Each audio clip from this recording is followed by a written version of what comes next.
Hello, London now, 13 August, Wednesday.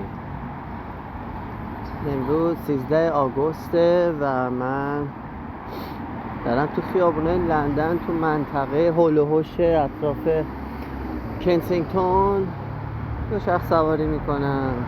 دوست دارم که اینجا رو هم حالا با شماها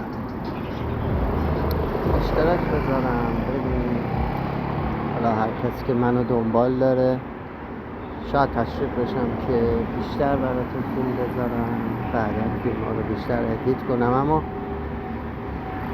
صرفا خیلی خالص و ساده دوست دارم که این فیلم ها رو بذارم. اگر به یک حدی برسه خب میتونم لایو بذارم.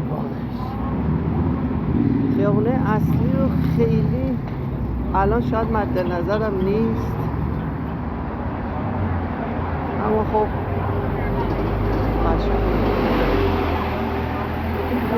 خیابون چلسیه. در